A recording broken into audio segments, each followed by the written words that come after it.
you ever seen or experienced any of the following situations?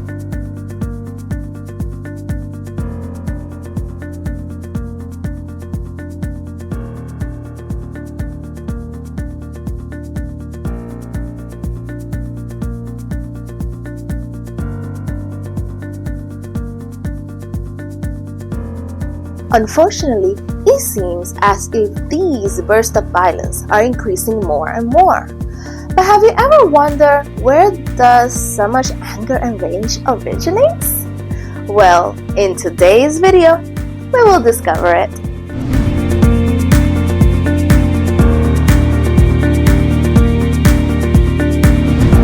Welcome to the second season of EsperanzaEdTv. Hi! My name is Laura Batista, aka Ms. B, and I'm a certified special education teacher with more than 15 years working with students from 0 months to 2nd grade. If you are a family with a son or daughter with special needs, or if you want to learn more about special education, I invite you to subscribe and hit that notification bell so that you won't miss any of my informative videos. Oh, and don't forget to share this valuable information with family or friends that could also benefit from the info on these videos.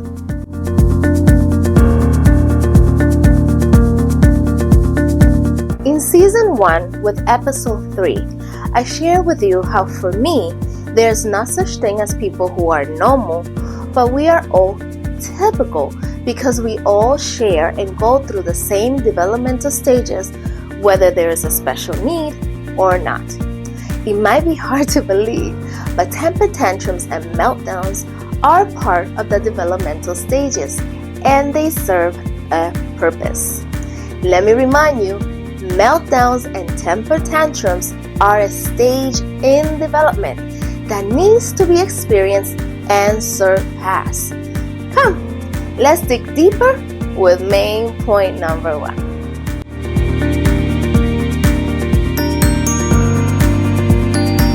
We have all seen or lived that developmental stage famously known as Los Terribles Dos or Terrible Twos, a time where a collaborating and obedient baby turns into a toddler and suddenly everything is no. Arguments between parents and kids emerge because parents want cooperation while kids want the liberty to choose. The big emotions show up: anger, rage, despair, and now crying spells come with added emotions such as fear, shame, or shyness. These emotional outbursts appear to become the daily bread. I know this stage can make you feel lost, frustrated, and even upset enough that you want to lose your head, but it has a purpose. Let's share the important life lessons hidden inside this stage. Number 1 is an introduction to the different emotional stages and moods we will experience in life. 2. Children start to learn to recognize correct and incorrect forms or ways to express how they feel with or towards others. And lastly, help us to learn how to know ourselves better by learning coping mechanisms that we can use to calm our emotions with or without outside aid.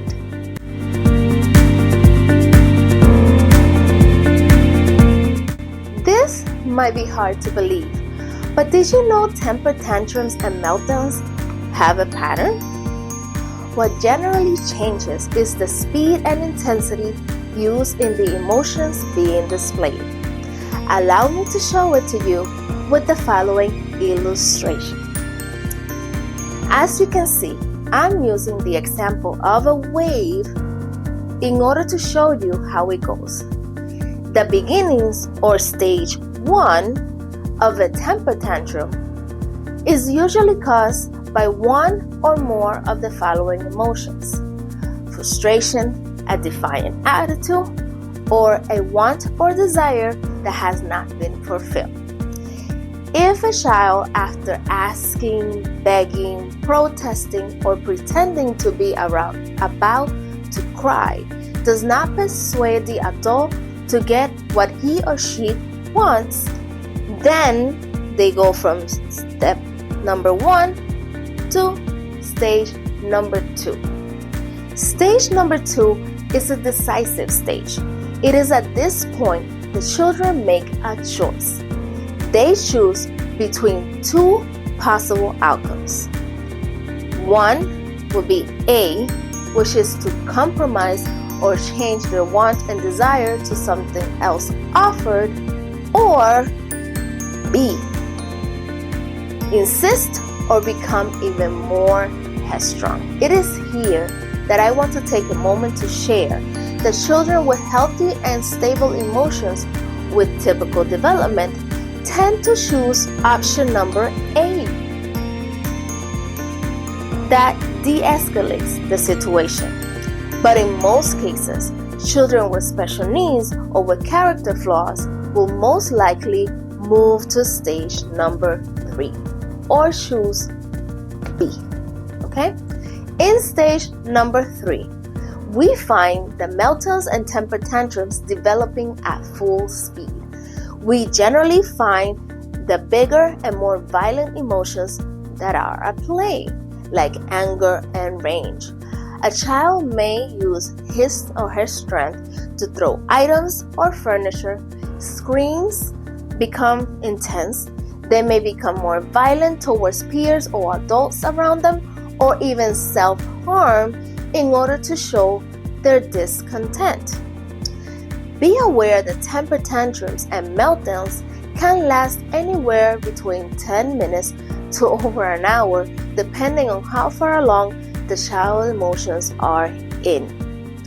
When children begin to show signs of tiredness, that's when we enter the last part, or stage number 4. That's part of acceptance and emotional security. In other words, in this stage, children are finally ready to accept the consequences of their actions. They begin to cooperate with the adults and look for ways to confirm that their adults still love and forgive them. Interesting what we have learned so far? There is more. Subscribe and don't forget to hit that notification bell so you can continue to learn more about the world of special education. Don't forget to share this video with a friend or neighbor that will benefit with this valuable information. Let's continue with our last main point of the day.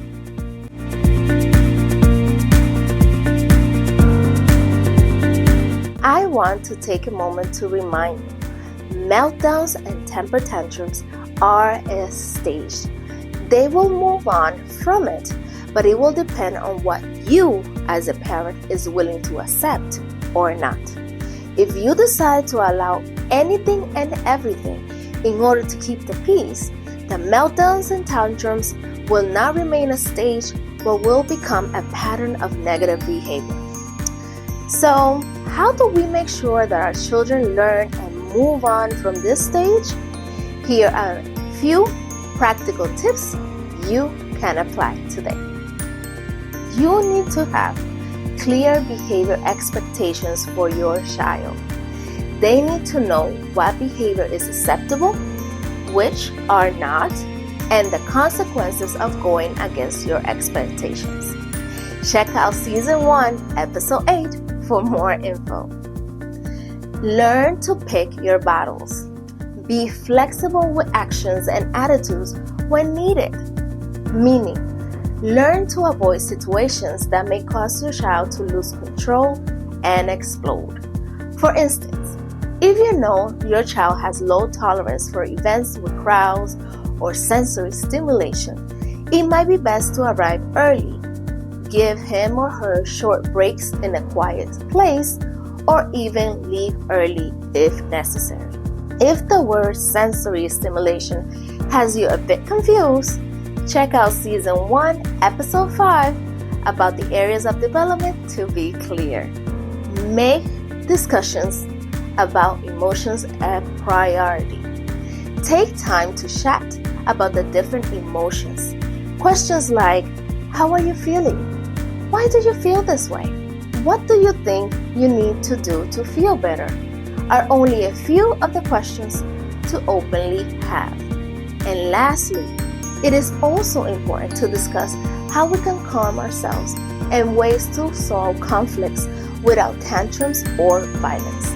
Teaching self-soothing techniques are an example of helping a child learn what to do when upset. In the description box, you will find links to my favorite books that I use with my clients. How about we review all we have discussed in this quick recap? Temper tantrums and meltdowns are a developmental stage that all children experience and move on from if parents take the time to have clear behavior expectations that are accepted and those that are not.